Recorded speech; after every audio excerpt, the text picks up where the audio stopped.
مصطفى منبع للصفا سيد الأنبياء مشعلهم في الوفا كان في عطفه لليتامى دفاع مصطفى السلام عليكم ورحمة الله تعالى وبركاته.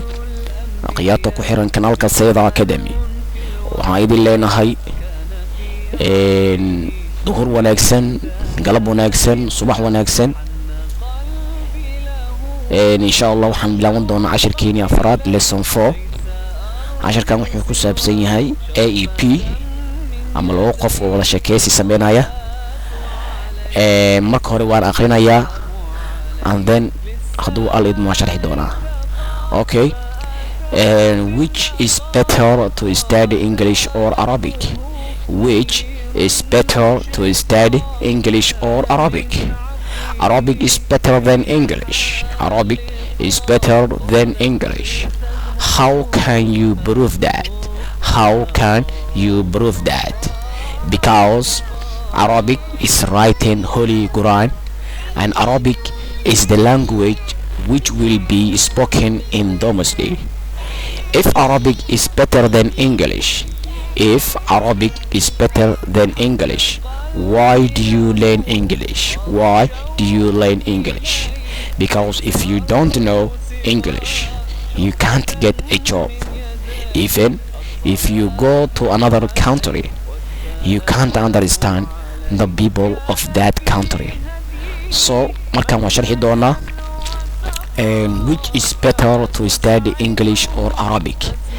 يعني كيبا في عن إن لبرتو English iyo Arabiga. Which is better to study English or Arabic. كيبا في عن إن لبرتو English iyo Arabiga. Okay.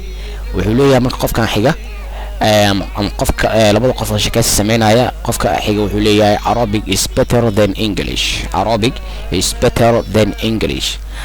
Arabiga ayaa ka fiican Englishka ayuu leeyahay. marka Arabic is better than English. Arabiga ayaa ka fiican Englishka. Arabiga ayaa ka fiican Englishka. So and how can you prove that? midaas sidee aad u cadeyn kartaa marka? sidee baad u cadeyn kartaa midaa? How can you prove that? sidee baad u cadeyn kartaa midaa? wuxuu leeyahay marka because maxaa yeelay Arabic is written Holy Quran. Arabic waxa uu ku qoran yahay Quraanka. And Arabiga is the language waa luqadda which will be spoken in domesday. maalinta qiyaamaha luqadda kaliya lagu hadli doono waa Arabiga. domesday waa maalinta qiyaamaha. waa domesday waa maalinta qiyaamaha. yani luqadda kaliya lagu hadli doono maalinta qiyaamaha waxa weeye Arabiga waa. so marka if haddii Arabic is better than English, haddii Arabiga uu ka fiican yahay Englishka, why do you learn English? marka sababtaad English u baranaysa maxaa weeye? wuxuu leeyahay because maxaa yeelay if you don't know English, haddii aadan garanayn Englishka, you can't get a job. ma awdid inaad hesho shaqo. yani wuxuu la jeedaa haddii aadan Englishka aadan garanaynin ama wax shaqo ma heli doontid.